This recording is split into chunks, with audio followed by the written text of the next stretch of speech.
Hello, എന്തൊക്കെയുണ്ട് വിശേഷം? ഇന്ന് ഞാൻ വെറൈറ്റി ടോപ്പിക്കാണ് എടുത്തേക്കുന്നത്.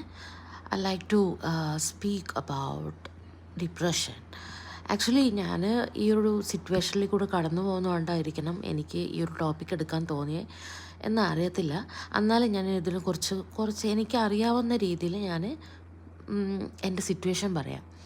ഈ ഡിപ്രഷൻ വന്ന ശേഷം എന്നിൽ വന്ന മാറ്റങ്ങൾ എന്താണെന്ന് വെച്ചാൽ എക്സസ് ആയിട്ട് ഞാൻ കരയും.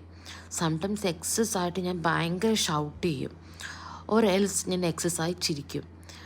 പക്ഷെ ഇതൊന്നും ഞാൻ വേണം വെച്ച് ചെയ്യുന്നതോ അല്ലെങ്കിൽ ഞാൻ കരുതിക്കൂട്ട് ചെയ്യുന്ന കാര്യങ്ങളോ ഒന്നുമല്ല. ചില സമയത്ത് എന്നെ തന്നെ ഞാൻ വേദനിപ്പിക്കാൻ ഭയങ്കരമായിട്ട് ഇൻഫ്ലുവൻസ് ചെയ്യാറുണ്ട്. എൻ്റെ മനസ്സിൽ ഒരു തോട്ട് വരാറുണ്ട്. അപ്പോഴേക്കും എൻ്റെ കൂടെ നിന്നിട്ടുള്ള ഒരേ ഒരാൾ എൻ്റെ ഹസ്ബൻഡാണ്. അതിന് എൻ്റെ ഹസ്ബൻഡ് ഉള്ളിടത്തോളം കാലം ഞാൻ സ്ട്രോങ് ആയി ഈ ഡിപ്രഷനെ ഹാൻഡിൽ ചെയ്യും എന്നാണ് എൻ്റെ ഒരു വിശ്വാസം. അദ്ദേഹത്തിന് എന്താ പറയുക, ദൈവം ആയുസ് കൊടുക്കട്ടെ.